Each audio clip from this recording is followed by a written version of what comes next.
Okay. And with that, Cease to Know is here, Mob is here. The topic is More Realism is True. We can get straight into it. The format is going to be. Oh, you guys. Um, So they want an extra minute for each oh, opener. the one next minute. So What? so they get 8 minutes each. The affirmative is cease to know, and mitigation is mob. So cease to know goes first. Okay. Um, Cease to Know, you're going to get an 8-minute opening statement. And it starts when. Let me see. Let me get the timer. Whenever you say your first word. Can you guys hear me okay, first of all? Yeah, we can hear you. All right, great. So thank you for having me back on your debate platform, first of all, and thank you for letting me be a part of this tournament. It's always a pleasure. The topic tonight is whether or not more realism is true, and I will be defending the affirmative that it is indeed true. So let's clarify terms. In philosophy, there are normative theories about which actions are judged as right and wrong, and then there are meta-ethical theories about the nature of moral claims, and tonight we will be examining meta-ethics. There are two main meta-ethical theories with further subcategories that stem from the first two, moral realism and moral anti-realism. Moral realism is the view that moral claims report facts about the world that are independent of human beliefs, opinions, and cultures. And moral realist believes that moral language is truth-apt, and that moral statements can be either true or false. A moral realist, for example, would argue that the statement "rape is wrong" is a universally true statement, regardless of personal opinion or cultural agreement. A moral anti-realist is instead going to reduce moral claims to nothing more than personal stances, cultures, and beliefs, without any real notion of universality to the concepts. A moral anti-realist would therefore ultimately be forced to say that the statement "rape is wrong" is not universally true. In fact, in my view, moral questions as not having any kind of truth value to begin with. Now, I will break down my specific kind of moral realist view because it's a little bit different. My position is a moral realist position, but one that combines moral realism with mind dependence. My view remains independent of cultures, opinions, and mere stances, but the dependence lies with the nature of the mind itself. I call this the phenomenology of morality. My claim here is that consciousness itself has a nature. It's one that we can discover and learn things about. Morality is the project of discovering the kinds of actions that will lead to harm reduction. While moral subjectivity is referring to the difference in stances, phenomenological subjectivity is addressing something different. It's examining the fact that although we're different people having subjective experiences, there are shared universals and patterns that emerge across the board. Husserl, Merleau-Ponty, Heidegger, Simone de Beauvoir all contributed to the field of phenomenology in different ways, and I'm simply continuing the tradition in a context of morality. If I look at a glass on a table, and you look at a glass on a table, we're two different people having the subjective experience of looking at a glass on a table, but we can communicate and understand each other about what it's like to look at a glass on a table in a way that shows a shared nature of that experience. These states of being are not merely opinions or cultural customs. They are what we experience within our consciousness in relation to the world. The same applies in the moral sphere from this point of view. In that context, it's possible to value the wrong thing in the sense that a person might think an action will lead them to flourish and instead be led to suffer. Here's an analogy to the relationship between stances and facts to further illustrate my view. Imagine somebody wants to become a bodybuilder, yet for whatever strange reason they hold to, the belief that to achieve this goal, all they need to do is eat McDonald's every day and lay on the couch. Their belief is going to fail to correspond to reality. It will fail to correspond to existing facts of nutrition. Regardless of their stance, they'll fail to achieve that goal if they were to follow the strategy. My claim is that the same applies to the moral sphere. When we're talking about morality, we're really talking about actions that lead to harm reduction. This is not subjective in the moral anti-realist sense, but rather grounded in universal phenomenology, the nature of experience, in a more realist sense. Now, let's discuss the concept of oughts. Hume famously once said that you cannot derive an ought from an is, but this is simply to be confused about how language is being used here.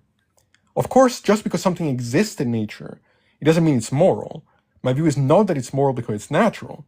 My view is that there are inherently detrimental experiences and one that are inherently fulfilling, And this is simply the state of affairs we're describing when using moral language about which actions will lead to either state. My point here is that oughts are always concerned with goals. If my goal is to not feel hungry, then I ought to eat. If my goal is to find a job, I should apply for jobs. If my goal is to become physically strong, I ought to work out.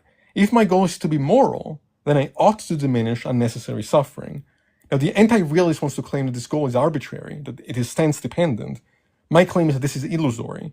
The goal isn't arbitrary. It emerges from observable facts about the nature of our experience that exists prior to the language and prior to the mere stance. The stances are secondary at best. The same way that if someone chose to drink poison, you couldn't call them healthy because the idea of health refers to a specific category of concepts. The same applies to the moral sphere when it comes to somebody engaging in harmful behavior. In other words, there are moral oughts and potentially non-moral oughts, but in both cases, they're going to refer to facts about the kinds of strategies necessary to achieve those goals. Let's address one other issue. Moral realists are often accused of smuggling in their own personal stance when saying that well-being is good. But this is just begging the question against my view. To ask if well-being is good in my worldview is no different than asking if heat is hot. It's just what the label is referring to. The point here is that the phenomena is prior to the language, and then it is categorized by language in a secondary way. We use language to categorize things in the world, objects, experiences. I'm saying that words like good and bad are doing the same, just in a different context. The point here is that normativity is not independent of facts. Anti-realist positions tend to align with logical positivism, a view which declined in credibility when its core principles were shown to be deeply flawed and ultimately untenable. Hilary Putnam saw the fact-value dichotomy as the most damaging aspect of logical positivism, negatively impacting philosophy and social sciences, particularly economics. To be clear, I'm not claiming that all suffering is bad. Some suffering can even lead to greater good, like working out puts my body through a kind of suffering, but for positive results. Obviously, this is a different type of suffering than the experience of trauma or PTSD or that kind of harm. For the anti-realists to defeat my view, they would have to undermine my theory of morals, and to do this, they would have to somehow reject a century of evidence in psychology, neuroscience, and phenomenology that shows that there are shared and universal patterns to the experience of conscious beings from which values are constructed that exist prior to senses, prior to cultures, and mere beliefs. Simply defining terms differently than me wouldn't be a defeater to my own worldview. Furthermore, we think of science as an academic field independent of bias and values, but this is not the case. To use logic, to use a scientific method, the very structure of science is based on the values we hold in regards to it. Everything about science, as well as everything else, by the way, is also experienced through the phenomenological subjectivity I discussed earlier. This is not a problem, because in reality, subjectivity and values are not in conflict with objectivity and universality and facts. They are in relation to each other. Now, there are a few more common rebuttals that I've heard against my view that I believe ultimately fail for a number of different reasons. If my opponent brings these up, I'll be prepared and respond accordingly. If there are any objections that he does not address, I'll be more than happy to examine them in my closing statement. How much time do I have left? That's it. That was the last second. Oh, perfect. Okay. Okay, great. All right, so now it's Mob's opener, and Mob, you can, whenever you start. Oh, you can start when we start. Whenever you say your first word, go ahead. All right, that was very good. Oh, wait, can you give me 1 second? Okay. Yeah, we can do that. While we're waiting, everybody remember to like and share the live. Tap those screens. Let's try to see if we can get it to 20K. Thank you guys so much. Okay. Okay. So, first off, I'd like to thank Coco and AR for hosting this debate and the judges for agreeing to judge. This debate will be interesting for me because I really have no dog in the fight. I'm not committed to any meta-ethical view in reality. And frankly, I didn't even know much about this topic a week ago. And Cease is also my friend and a very intelligent person, so whatever the outcome is, I'm okay with it. That being said, let's get into the substance. The SCP defines moral objectivism as a thesis consisting of this conjunct. Moral statements are truth-apt, moral success theory is true, and moral facts are true independent of stances. Now, since Cease has to affirm all three propositions, and I only have to negate one of these, there's only one way Cease can be correct, yet 7 ways I can be correct. This makes my hypothesis initially more likely than Cease's. So just like that, right off the bat, I'm already winning this debate. For Cease to catch up, he's going to have to show that my priors are incorrect. How can he can do this by showing the impossibility of some of the options being negated in the conjunct that were once thought to be possible to me, or by showing that his theory is more likely consequently by comparing theoretical virtues with my hypotheses. Cease's view assumes the falsity of a number of widely held, respected positions in academia, such as non-cognitivist views like emotivism and quasi-realism, moral relativist views like constructivism and appraiser relativism, and even views like error theory. Thus, he must demonstrate their falsity. I'd love to see him try. That is a big burden. But I won't stop there. I will now be offering a few arguments against moral objectivism. My first argument is from Hume, the is-ought gap, targeting moral naturalism like Cease's phenomenological view. Premise 1, if Cease's view is true, then moral oughts are derived from descriptive statements about the world. Premise 2, it is not the case that moral oughts are derived from descriptive statements about the world. Conclusion, Cease's view is false. Now, there are two possible moves Cease can make here. He can say ought statements are not derived, but they are brute, which denies P1, or the move I predict Cease will do, he will deny that the is-ought problem is a problem at all, and claim something akin to moral ought statements being identical to the natural facts. Now, I think there are huge problems with both approaches. The former commits you to a ton of brute facts and ruins the theory's parsimony, as well as raises questions of our epistemic access to these facts. The second commits Cease to analytic moral naturalism, which results in an option in Lance Bush's famous trichotomy that Cease's view is just trivially true. It's uninformative. Pleasure is good is just saying pleasure is pleasure. Is saying there's some natural fact X that is good really like saying there is some natural fact X? It doesn't seem that clear. Which actually brings me to my next argument, Moore's open question argument. Premise 1, if good were analytically equivalent to some natural property N, like pleasure or desire satisfaction, then the question is N good would be trivial, closed, or meaningless. For any natural property, premise 2, for any natural property N, the question is N good remains open, substantive, and non-trivial. Premise 3, therefore good is not analytically equivalent to any natural property. Premise 4, if good is not analytically equivalent to any natural property, then moral naturalism is false. Conclusion, moral naturalism is false, like the analytic version, sorry. If Cease wants to say that what's good is identical to some natural thing or to some descriptive thing, then the question is N good would be closed. Clearly, it's open and up for debate. Now, Cease might counter this by saying I'm confusing epistemology with metaphysics, that just because the question seems to be open in epistemic sense doesn't mean that N and good are not identical on a metaphysical level. However, this is a common mistake many people make. I think the fact that it is open epistemically means that the debate has not fully been solved, and this gives us reason for us to not commit to this analytic view. Another problem with moral realism has been raised by Mackey and others as well. Mackey says that we shouldn't believe in queer things, and well, Ceasetoknow is queer, so we shouldn't believe anything he says. I'm just joking. Jokes aside, though, Mackey's argument goes like this. Premise 1, first-hand knowledge of moral facts are morally motivating, right? They motivate us to act in accordance with the facts. Premise 2, false beliefs are not morally motivating to act in accordance with the believed moral facts. Premise 3, if first-hand knowledge of moral facts are morally motivating and false beliefs, moral beliefs are not, then moral motivation stems from the motivational pull of moral facts exerted on the human psyche. Hence, premise 4, hence, moral motivation stems from the motivational pull of moral facts exerted on the human psyche. Premise 5, any fact that exerts motivational pull on the human psyche are queer facts. Conclusion, hence, moral facts are queer facts. Now, you might be thinking, what is meant by queer here? What I mean is that they have a relation or property that is very odd, unlike anything else in the world. Like knowing that water boils at 100 degrees Celsius is not going to motivate someone to act. That fact doesn't have some sort of gravitational pull associated with it. It doesn't intrinsically motivate anyone. Yet moral facts seem to have this behavior. Motivation seems to be a common problem with moral realist views. Moral facts are supposed to be motivating. They motivate us to act. That is one of the things a meta-ethical theory is meant to explain. What would it even mean to be motivated to act without some sort of stance or desire involved? Can Cease make sense of this? And this actually brings me to my next argument. And this is from something I heard from Kane B, the moral fact detector argument. So premise 1, if moral facts are intrinsically necessarily motivating, then anyone who knows an objective moral fact would be motivated to act in accordance with it. Premise 2, it is possible to know an objective moral fact that is radically counterintuitive or disgusting, like eating poop. Premise 3, humans are not motivated to act in accordance with such counterintuitive objective moral facts.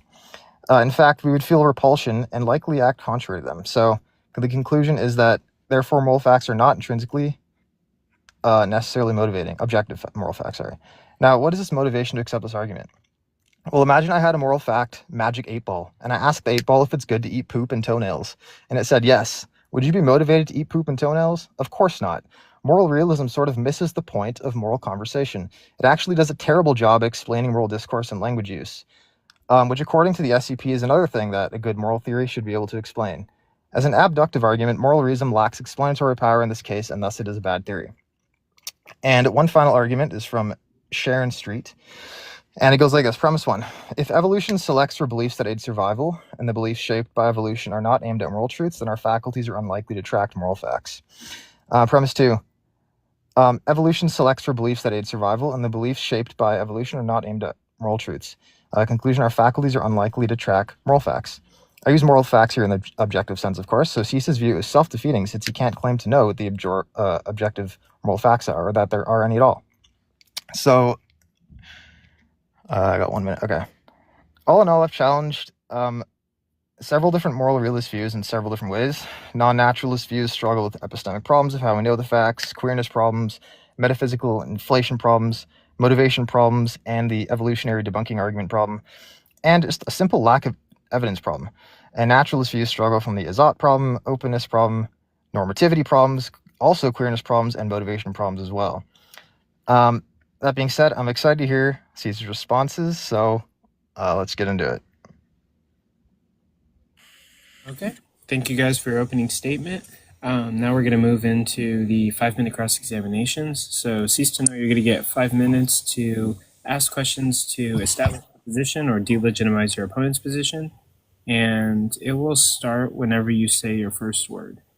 Yeah, I want to say a few things as far as what I caught, because you were going very fast there. You might want to repeat some of the premises there. But a few things you said that I think are self-defeating. The first thing you said was that my approach is using moral language in a way that's counterintuitive or not the way it's usually used. But I would actually say that about your position, right? That actually, if non-moral realism was true, then moral disagreement would be nothing more than just a difference in taste. Right? It would be no different than somebody having taste in chocolate as opposed to vanilla, right? But this is not how moral propositions are treated. So I actually think the opposite to what you said is true. You also mentioned something about... Wait, can I respond to that, or do you want Rebecca? You can. I mean, well, let me put a few things there. Well, yeah, let me put a few things there. Go ahead. It's your cross. You take a You also said that you mentioned not knowing epistemically what will lead to well-being or suffering. But this is a different question, right? I'm not claiming that my worldview has the answer to every moral question. What I'm claiming is that there clearly are moral answers to these questions, and that if you want to call it trivial, it's no more trivial than how we describe other phenomena in reality. It doesn't mean that it's only informative, because I am providing information as to what I mean by harm reduction, what I mean by well-being, how these notions emerge from, and how they're talked about in society. So the idea that it's not informative is just completely not the case.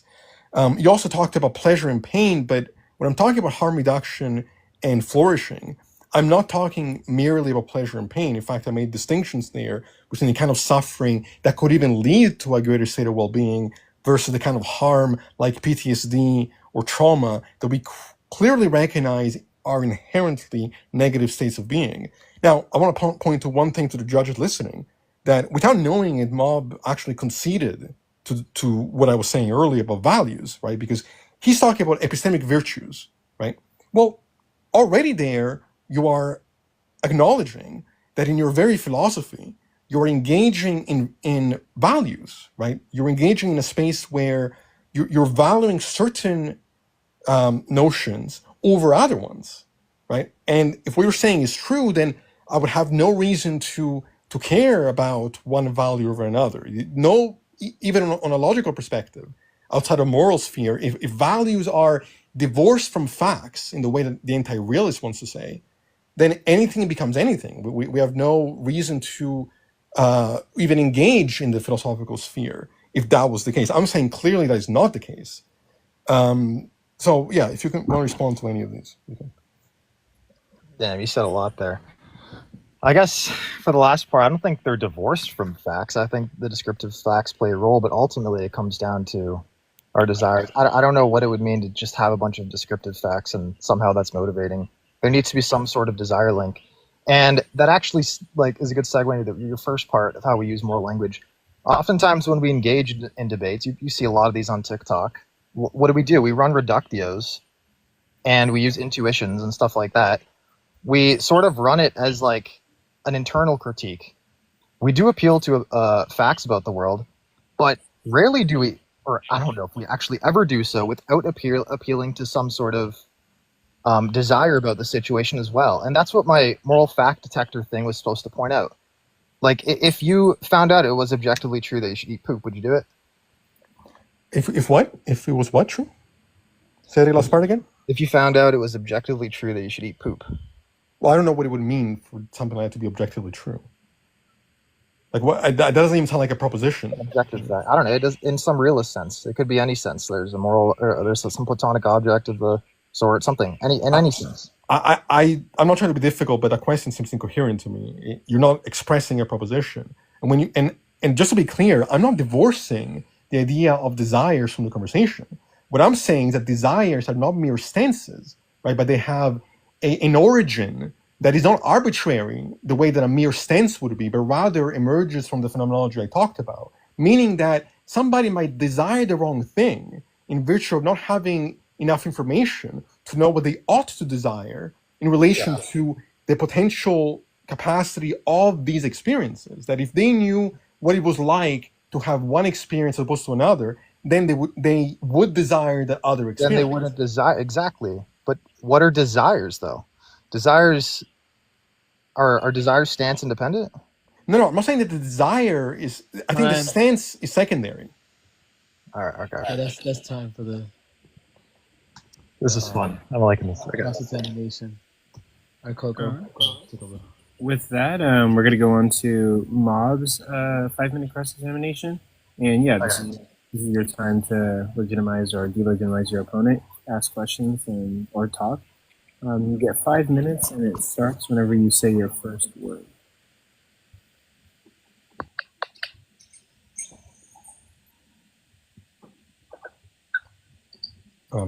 You ready to go? You're muted. Sorry. Okay, I'm ready. So my first question is you've debated on Coco's channel numerous times, and you're undefeated. So my first question is, how does it feel to be in the midst of your first loss?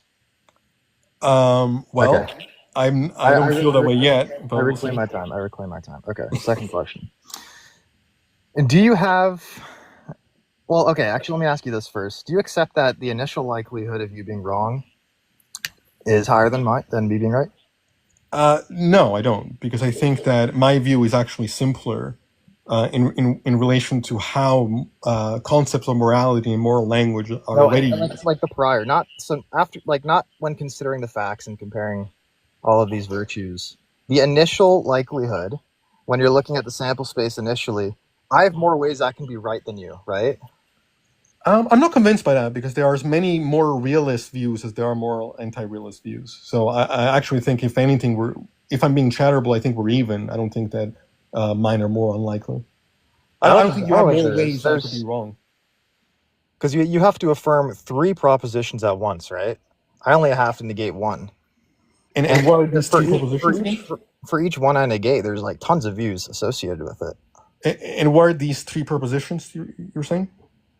Yeah, that moral statements are truth-apt, that moral success theory is true, which means at least some moral facts are true. There are some moral facts.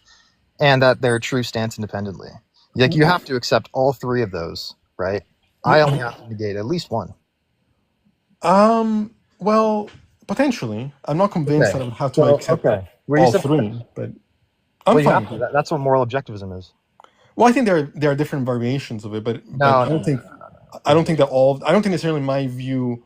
Well, I guess what I would say is this: is that if the opposite of my view was true, then you would have to take on the opposite propositions, which would be as many. But I'm fine with what you're saying there. Okay, you're fine with what I'm saying, so you do agree. So you agree that you're already losing.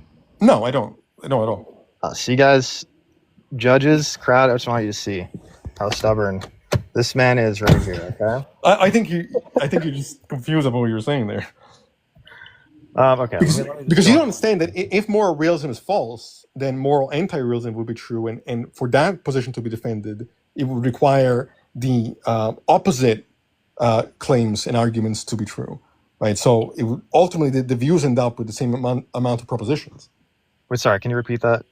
Yeah. So if moral realism is false, then moral anti-realism would have to be true. I assume it's a dichotomy, and if that's the case, then you would have to show how your position would have to be true, and that would lead to its own set of propositions that you would have to defend.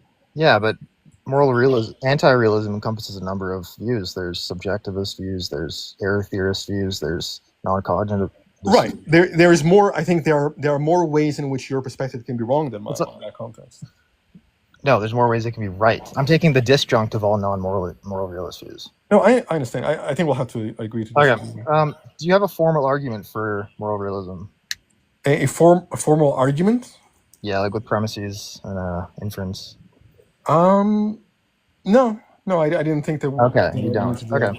Can you give me an example of something motivating you to act absent of desires or stances? Yeah, I think my phenomenology leads to the stance and the desire. Actually, let me take a step back real quick to one question you had. Wait, hold on. I reclaim my time. Sure, that's fine. I would say if I had to. Wait. Okay. Okay. So your phenomenology leads to certain stances. That's fine. I think certain facts about the world can lead to me having certain stances, but ultimately the motivation is not divorced from the stances. Can you give me an example of motivation being divorced from stances entirely? No, and that's not my view. I'm not claiming that the motivation is divorced from stances. My view is that both the stances and the motivations emerge from a domain that is reducible to facts and is statements, that the phenomenology is prior to the desire and the stance, and that it's possible for somebody to have the wrong stance in virtue of not recognizing those facts about the phenomenology. So I think you're understanding what I'm saying here. Well, I think like a subjectivist view can explain all of the sort of moral facts that your view has, and then you have this sort of extra facts that are unnecessary because stances are required in every single time as a moral fact in your view. Okay, time's up. I guess it's up to you guys. Do you want Ceasetoknow the answer to that, and then we move on to the next one, or do we just want to move on? Well, I would like to answer the two questions he asked there. Sorry? Mob, are you okay with that? And then we'll start Ceasetoknow's time after he finishes answering. No, you can take that from his time. Oh, okay. So with that, we're going to move on to the second round of cross-examination. That concludes the first round. Thank you guys for your candor. Ceasetoknow, you're going to get 5 minutes on the clock, and it will start whenever you say your first word. Sure. So my view is that the dichotomy between subjective and objective is illusory from the phenomenological perspective. Do you agree or disagree that everything we learn about the physical world through science is also experienced subjectively? Experienced subjectively. Yeah. Yeah, okay. So I just want to, like, that language is weird. Like, I'm using subjective very clearly. I'm using it as, like, the truth maker of a propositions or stances. So experience subjectively. Like, yeah, we have a subjective experience. I just want to make sure we're not conflating terms, but go ahead. No, what I'm suggesting is that actually we're doing the same thing with science, right? That when we're using science, that's still dependent on the ways in which we value certain notions, the ways in which we value the scientific method, that still stands dependent. It doesn't mean that from that don't emerge universal objective facts, because it's not just about the stance. It's about what the stance is relating to and where the stance emerges. My contention is not with the idea that the stances are present. right? That's not the issue there. The issue is that the stance isn't what it's reduced to, right? So here's another question. No, I'm not saying that. Okay, sorry, go on. Do you agree that one way to talk about truth is to talk about the phenomenon that is actualized in the world? One way to, I never heard of that. Like a correspondence theory of truth, or? No, I'm just saying that one way to talk about truth is to talk about the phenomena that is actualized in the world. If you don't mean a correspondence theory of truth, then no, I don't know what you mean. So, okay, let me ask it this way. What reason do you have to say that the moral sphere wouldn't be included in that same approach, in just simply to talk about phenomena in a way that's universal, not just arbitrary? Are you asking why I think the moral conversation can't just reduce down to pure descriptive facts? No, I'm saying that what reason do you have to say that the moral sphere wouldn't be included in an approach that looks at truth in a context of the phenomena that's actualized in a way that's not merely stance-dependent or arbitrary? Well, there's tons of reasons. I gave you like many different. Nope. Sorry, I gave you many different reasons in my opening. I gave you tons of arguments for that.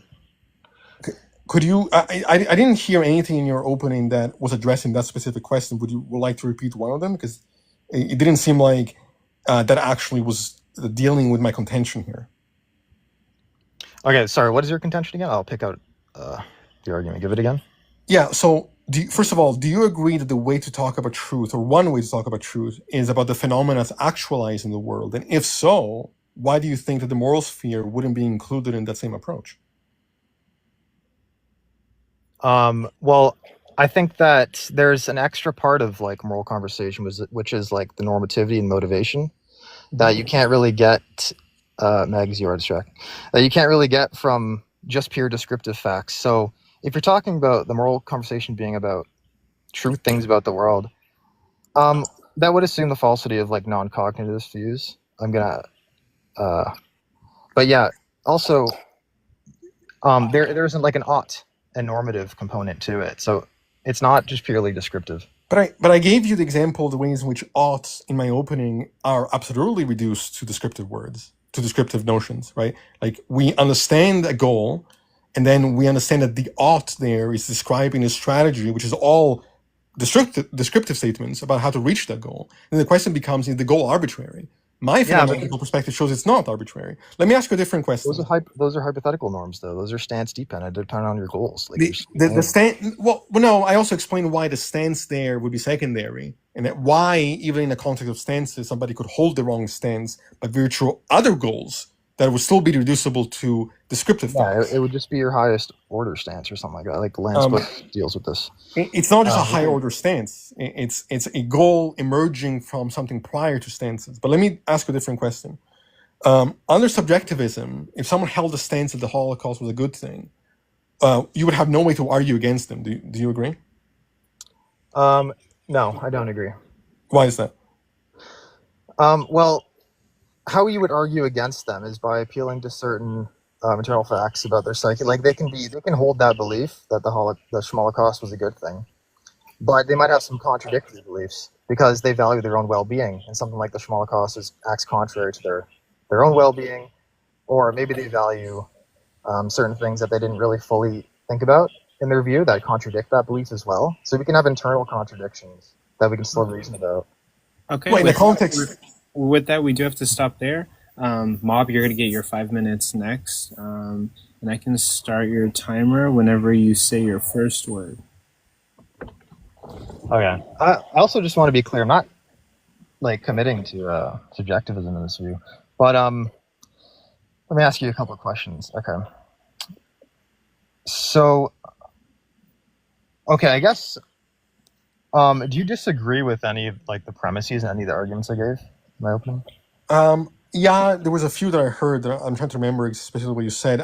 One way in which I disagree is that you're making this distinction between normativity and facts of the matter. And I attempt to show in my opening that distinction is illusory. So that one was the ways in which I disagree with you. I also think that your approach to saying that ultimately it reduces to stances is false. that senses are also included in my view. But what I'm saying is that my moral realist views accounts for stances, but doesn't reduce moral facts just to stances. In fact, it can explain where some of the stances emerge from. I don't get it though, because if you're having hypothetical norms in your view that are true, and like the antecedent is like some aim, some goal, how is that truth not stance dependent? Because the goal is emerging from something that exists prior to a stance. It's emerging from... Oh, of course it does. It's actually the point, right? Okay, let me ask you this. Well, just real quick, for the judges. I mean, this is I'll let you. It absolutely matters, right? This is the key, I think, confusion on this point, is that it matters that there is something prior to the stance that is more fundamental than the stance, because that's the distinction between the realist and the anti-realist. You can't say it doesn't matter, because it absolutely does. Okay. So let me ask you this: in this phenomenological account of moral realism, we have good and bad experiences, but we also have good and bad gastronomic experiences, aesthetic experiences, and more. If phenomenology gives us stance-independent reasons, then cravings for certain food and hunger gives us stance-independent reasons, and music cravings would give us music taste realism. How do you avoid the problem of gastronomic realism, aesthetic realism, humor realism, music taste realism, and scent realism being true, since these things are obviously like absurd? Oh no, it's not. Well, I don't see what's absurd. It's not a problem at all, right? It's simply applying these words in different categories, right? Do you agree that gastronomic realism is true? Well, can you define more specifically what you mean by that? Yeah, that there are like objectively good foods, good tasting foods, or aesthetic realism, that there are objectively beautiful things, because these all have to do with our phenomenological experience. Yeah, I'm agnostic as to some of that. I think a case could be made. I take that as a crazy reductio. Judges make note of that. Thank you. Well, I can explain why I think that, and I'll tell you why. Because I think that there could be facts we could learn about our phenomenology that might lead us to have the senses that we have. Why is it that we prefer certain paintings over other ones? Right? It may be that something about the configuration of the visual and the way in which our consciousness is structured may have that kind of connection there, or why it is that we prefer certain foods over other ones. There may even be evolutionary explanations as to why certain foods taste good as opposed to certain poisons. Now, again, this is not the topic of the conversation. We're talking about moral truths, which is its own category. But I'm open-minded to that applying to other categories. Aesthetic realism as well, which is part of our experience. Well, whether or not that... Well, again, I'm not saying that all experiences lead to the same kind of categories or judgments. Right? I'm open to that idea. I don't think there's any reason to view that as absurd. But that's a different topic. I mean, most philosophers reject those. It's sort of like I'm doing like a reverse companions and guilt argument on you. Like no, but I think you're comparing apples and oranges. I'm not saying that I reclaim that. Most philosophers agree that those things are just obviously products of our stances, our psychology, right? Like you're right, we have evolutionary explanations for that, which influence our psychological parts, which influence our stances, and that's really what it is. It's our stances. What source do you have? Let me ask you this question as well. Moral naturalism doesn't seem to tell us how to act. When we grant that what's good is identical to certain like natural states of affairs, what does that even mean? Like you say, you want reducing harm is some like normative implication of these phenomenological states or something like that. Yes. But it seems like you could know all the natural facts and still debate about whether deontology is true, whether this negative utilitarian view is true, like you have. So there clearly seems to be a distinction between how we ought to act and these natural facts. How do you deal with that? This has to also do with like the open questions argument. Like we can know all the natural facts and still disagree about what ought. Okay. No, well, I'm rejecting the premise. I'm saying that it's actually not the case that you could do that. That actually, in understanding all the natural facts, then that will lead us to understanding what is meant categorically by the moral ought, by the moral goal, and the way in which I gave you examples earlier about the kinds of goals that we might have. When we understand the goal, we understand the strategy to follow to achieve that goal. That's time, guys. That's time. Gotcha. All right, Coco. Whose turn? None of that counted. It was not your time. That was Mob. So now Ceasetoknow. Yeah, so we're going into our third round of cross-examination. Ceasetoknow, you're going to get 5 minutes, so it starts whenever you say your first word. Yeah, well, one question I have is, you said that most philosophers agree that that somehow it's absurd to hold to these other views about experience. Well, could you provide me a source that states that that's the case? Because that's not what I've seen. Do you want me to, I don't have a source like on hand, if that's okay. fair. Let me ask you a different question then. Philosophers like Hillary Putnam have challenged the fundamental dichotomy between facts and values. Hillary Putnam argued that scientific and ethical reasoning are intertwined, that many of our facts about the world already contain an evaluative component. How would you respond to Putnam's perspective that the scientific domain, and even the domain of philosophy ultimately, which we believe to be independent of mere values, that wouldn't actually exist without values? I don't understand the argument. What is she saying? These things we're empirically observing wouldn't exist without values? What he's saying is that when we engage in science and philosophy, we are already engaging in a domain of values in relation to facts, right? And so this distinction, valuing, for example, ethical virtues or valuing epistemic virtues, right? Valuing the scientific method, valuing logic that we would need to even have this conversation, right? All these things, right, are emerging from the goals and recognitions that we have that are not just stance dependent, but are dependent from the reality that emerges from even engaging in the world, right? So how do you deal with that perspective?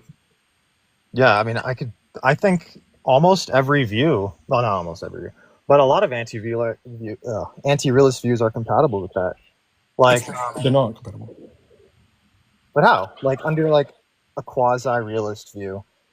Actually, under like a subjectivist view, we can still say that there are values, and these values index to our stances, and these stances relate to the facts that we're observing about the world. What's the contradiction in that? No, but the problem there, one is that, again, you're diminishing in your stances, where we're saying that there's something deeper than stances, but also you're acknowledging here that even through a context where stances are present, objective facts can still be learned, right? Through the methodology of science, although we have certain stances about the value of the scientific method, there are facts that emerge that are not just about the stance. They're facts that emerge about the reality that is independent of the stance. I'm saying the same thing about morality, that yes, stances exist in the conversation, but they're not the foundation of both the moral fact and of the conversation.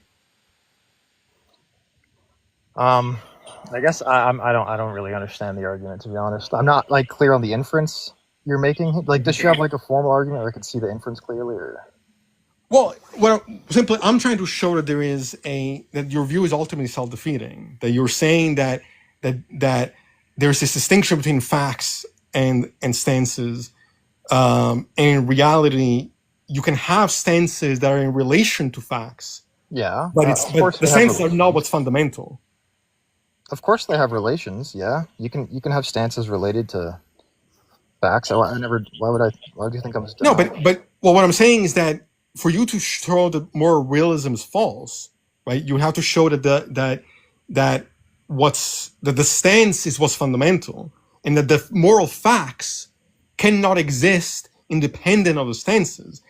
Well, I'm showing that even if somebody has a desire, they might have a desire that's incompatible with a desire they would otherwise have if they knew all the facts of the matter that are themselves independent of the desire. So I'm saying that your responses are actually not defeating my view at all. Do you think I'm saying, I'm still sort of confused. I'm trying to clarify. Do you think I'm saying that like descriptive facts about the world can't like influence desires and stances?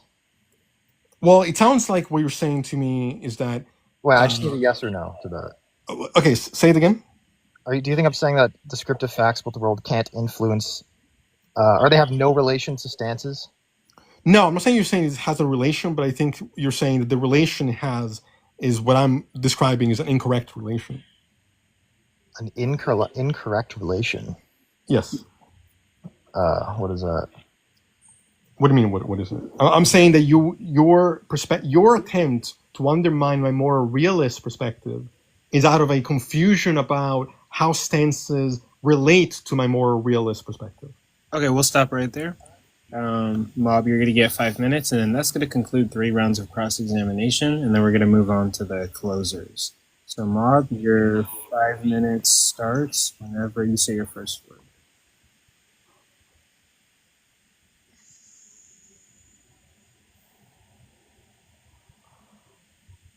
Whenever you're ready. Oh, okay. Sorry, I was looking.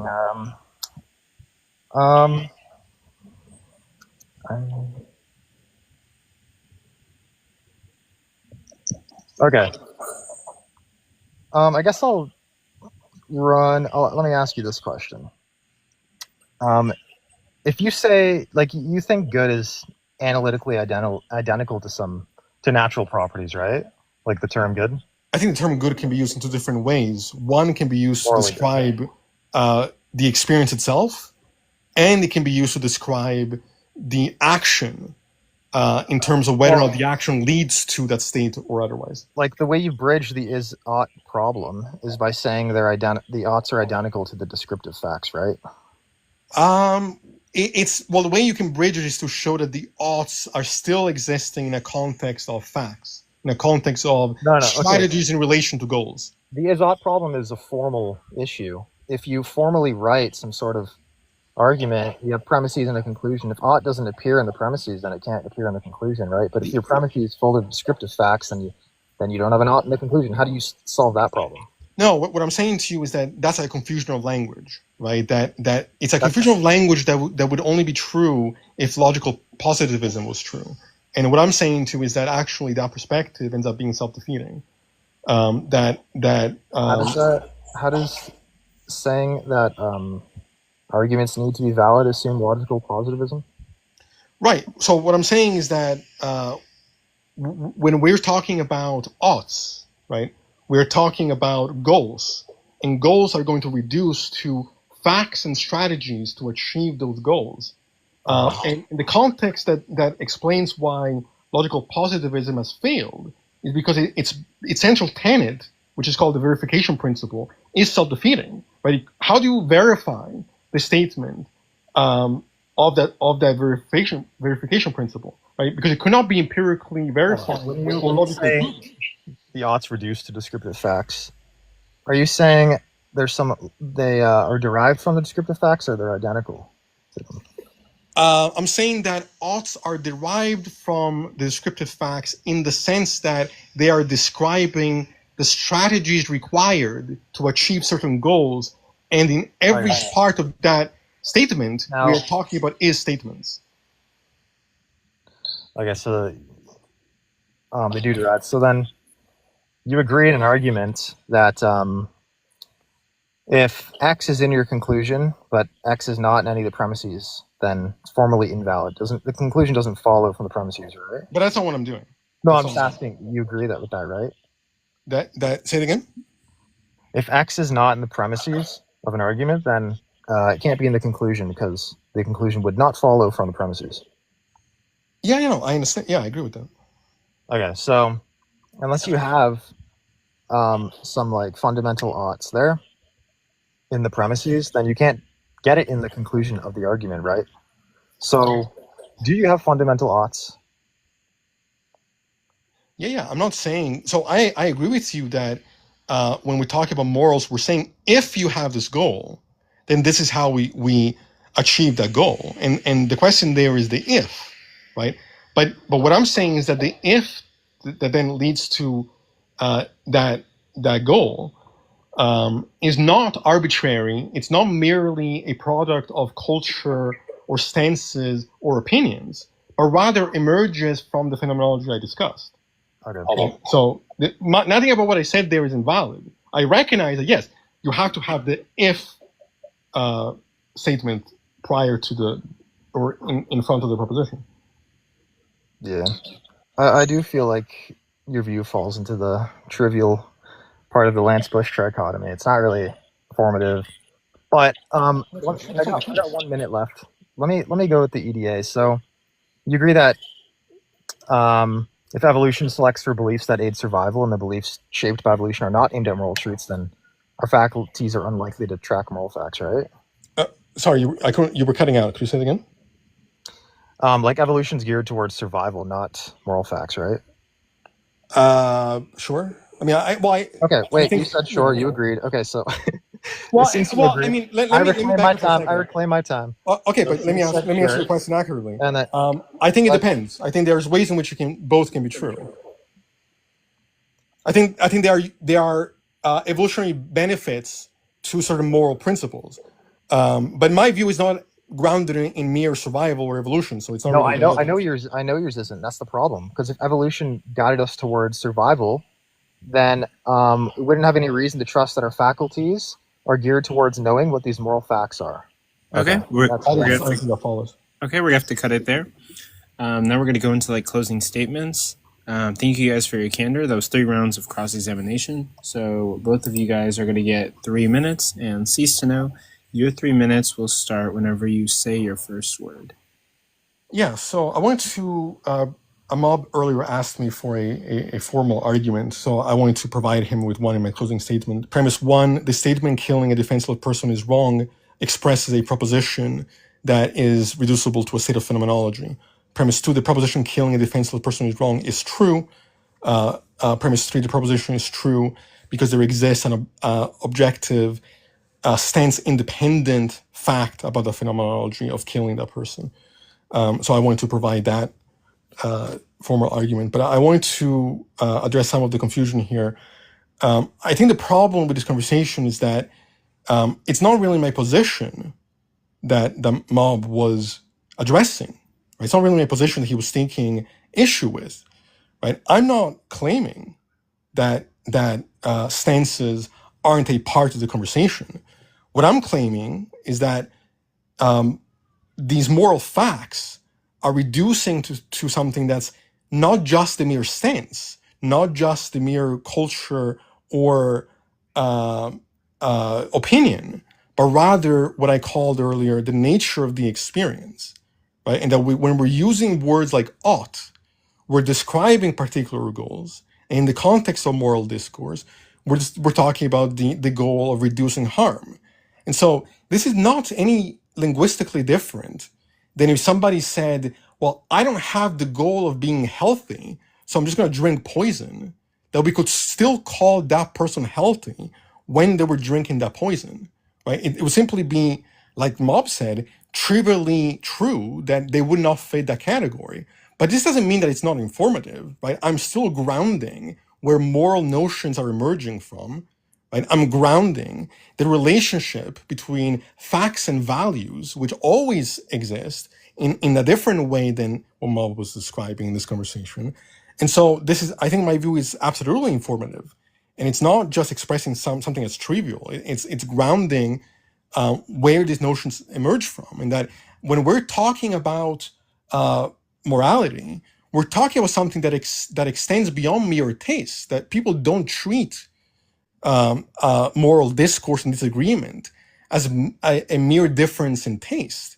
So non-subjectivist views fail to really navigate the intuitions we have about the ways in which these words are used, because they reduce moral facts to just statements of culture and taste and things of that nature, whereas I'm providing a context in which the moral facts are discovered by examining the nature of the mind, right? The nature of the mind, and understanding the ways in which oughts are discussed when talking about goals in this context, the goal of harm reduction.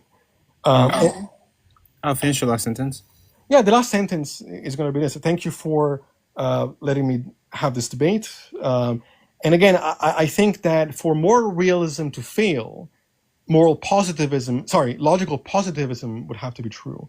And I think that history and philosophy has already shown that logical positivism has failed because it couldn't justify its own central tenet, and therefore showing that values are always present when talking about facts. Okay. With that concludes Ceasetoknow's final statement. Thank you for your statements. We appreciate you. Now, Mob, you're going to get 3 minutes for your closing statement. and I'll allow you to finish your last sentence. But yeah, it starts whenever you say your first word. Okay. That was actually really fun. This is like my first long conversation about moral realism, so I hope the crowd enjoyed it. But I just want you guys to notice something very interesting. Cease waited till the last minute to give a formal argument. Maybe it's because he's terrified of my response to, I don't know. That seems pretty reasonable to me. But Cease did admit initially that I'm more likely to be correct, that I started off winning the debate. And I also, upon questioning, I don't believe Cease bridged the is-ought gap. I don't think he showed how you can derive oughts from descriptive propositions, especially in the context of an argument. You know, how inferences lead from propositions to other propositions.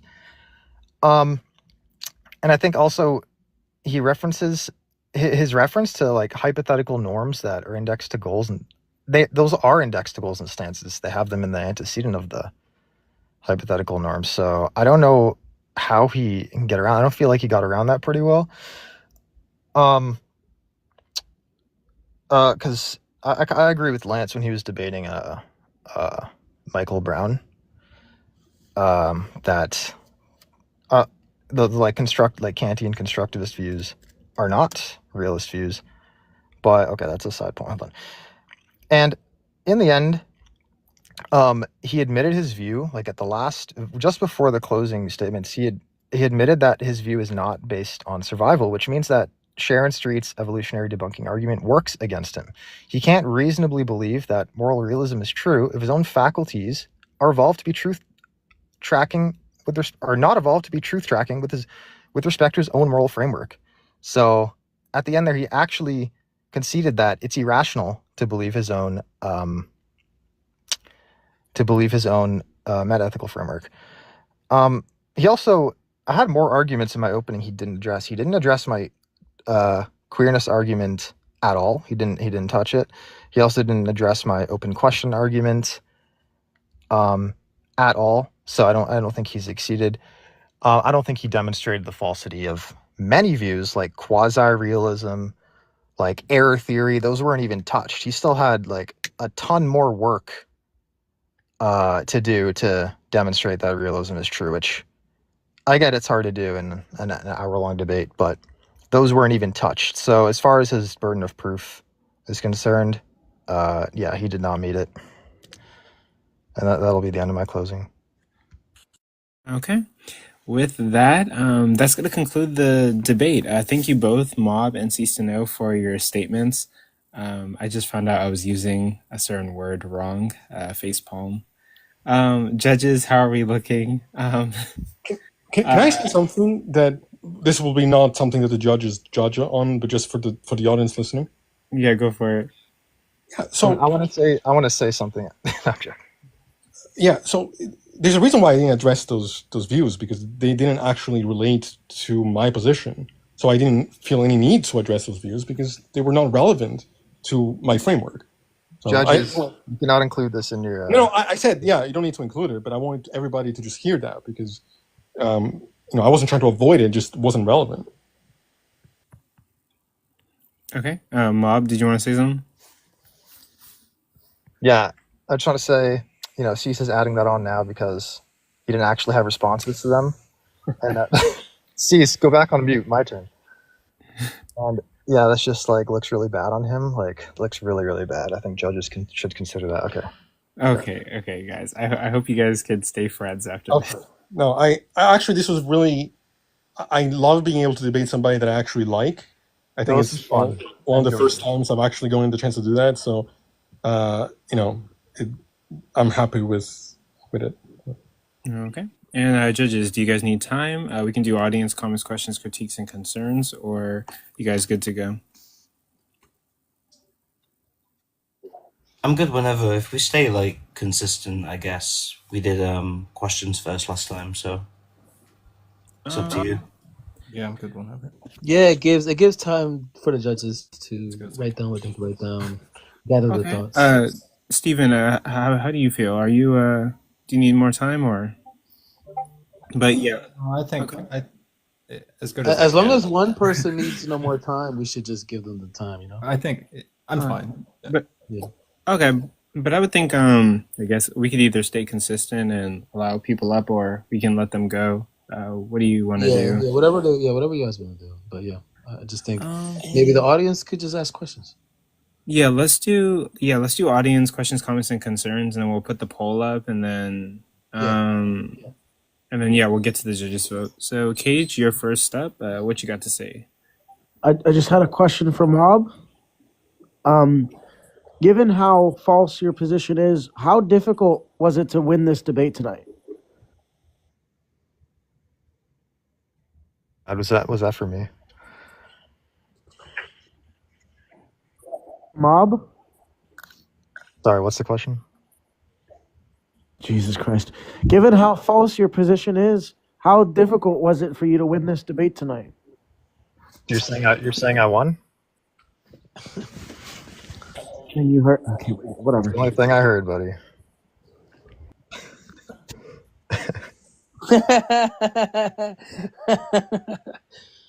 All right. Any other questions? It sounds like there's no more questions. But to answer, I think Cease is a very, very smart person, and I just learned about this stuff recently, so it was challenging. Yo, y'all guys funny, bro. We got another person coming up. All right. Fredo, what up? Comments, questions, critiques, or concerns? What you got for us? Yeah, I've got a question for Cease. Do you think you actually answered? What?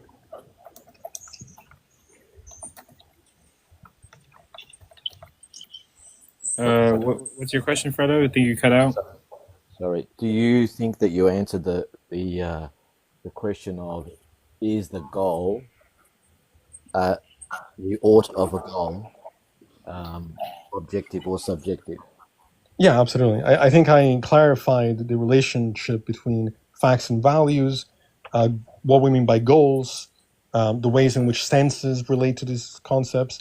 I think I showed a foundation in which we can talk about facts and grounded in phenomenology in a way that saves a notion of moral realism.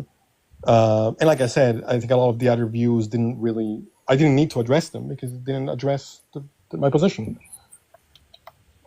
Yeah, but the you said an ought is a goal. How can we prove what the goal, whether the goal is an agreeable ought? I didn't say a goal. I didn't say that an ought is a goal. I said the oughts are the words we use to talk about the strategies to achieve those goals. And then the question becomes, where do those goals emerge from? Are they arbitrary? Are they stance-dependent opinions just emerging from culture? Or do they emerge from the nature of our experience, which is not going to be cultural or just a matter of arbitrariness, which is what would be required for more realism of the kind I described to fail as a position. So I think ultimately there were just confusion here as to the ways in which these concepts relate to each other. Okay. And with that, the next debate does start at 8:10, so we might want to get to those judges' votes pretty soon because it's like 8:03 right now, so we got 7 minutes to like crack this egg and make an omelet. So, Fredo, I hope that was good enough. And judges, now we can get on to your decisions.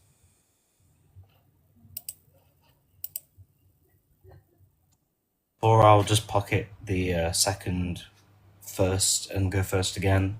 And because we don't have that long, 7 minutes, I'll be quicker than last time.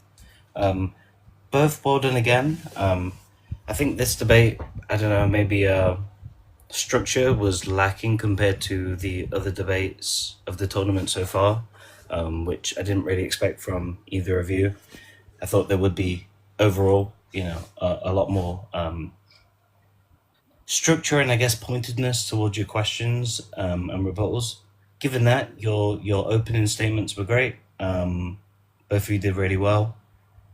I give it to Cease overall. In terms of argumentation, there was a clear grounding in the phenomenology of consciousness, its structure. There was analogies like bodybuilding, poisons, whatnot, and some attempt at a syllogism, although kind of unclear. In the clash, I think Cease was stronger, more direct. The jokes, I think, were great, Mob. I think if you were winning the debate, you would have had time to give those jokes. I think they did impact because your line of questioning wasn't that strong. You Cease, I think you just, in some cases, you just denied, that the open question argument was a point. You turned a lot to the kind of truth, or the value ladenness of like epistemic truths or scientific truths. So kind of, you offer this like a companions in guilt style argument where the normativity of our other functions in life kind of infer that we do use normativity, and so that there is this kind of realist sense. I do think Mob addressed that pretty well, but I don't know. We're running out of time, I guess. So yeah. I think well argued. It was really, really close. It was I scored 34 to 36. So Cease, you took it by like a fraction. Yeah, I'll finish up.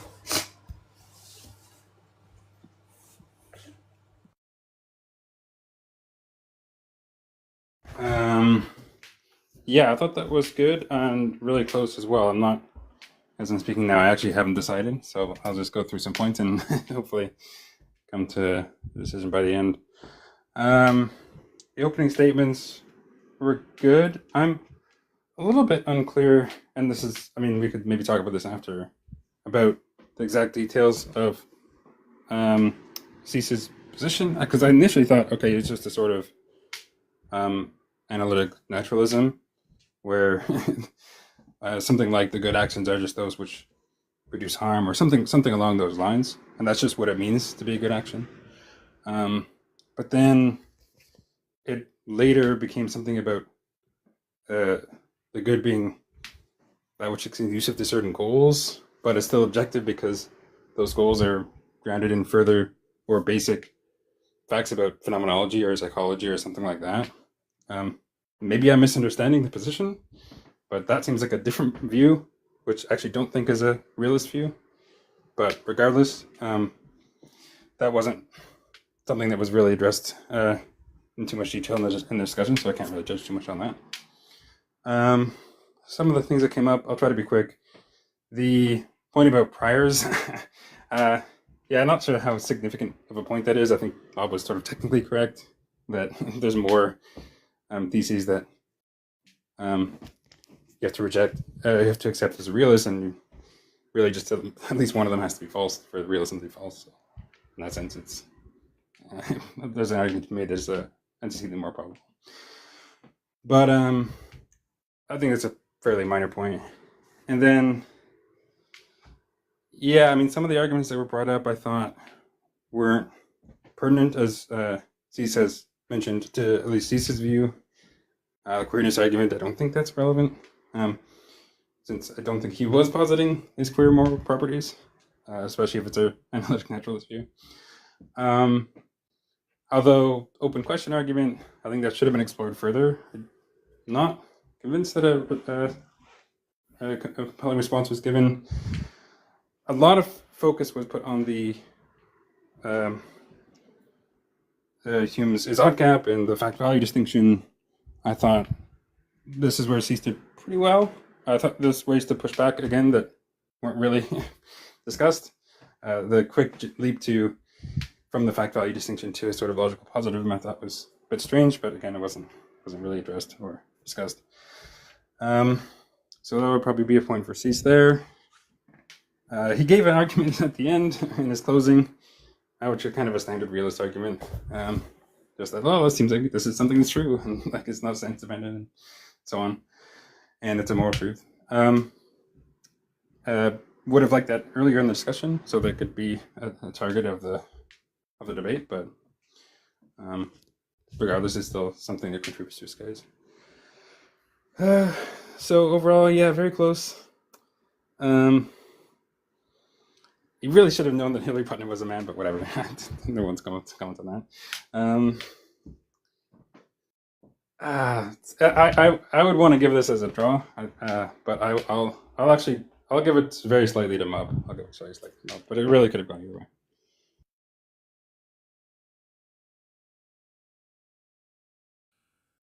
No pressure.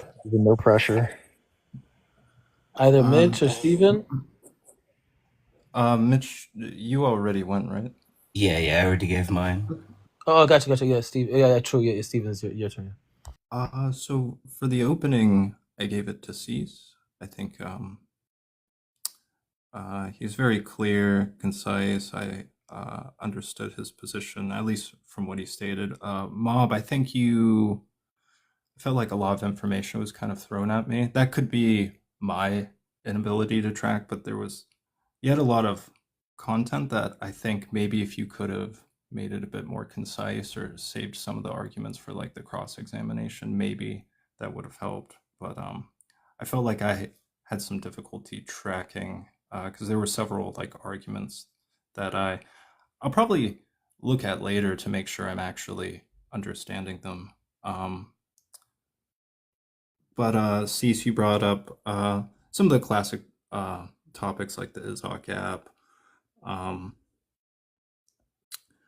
Let's see here. Mob, you had a lot of rhetoric, which I wasn't sure what to think about it, whether I should. I just tried to be neutral as I could. But ultimately, I gave the opening to Cease. The cross-examination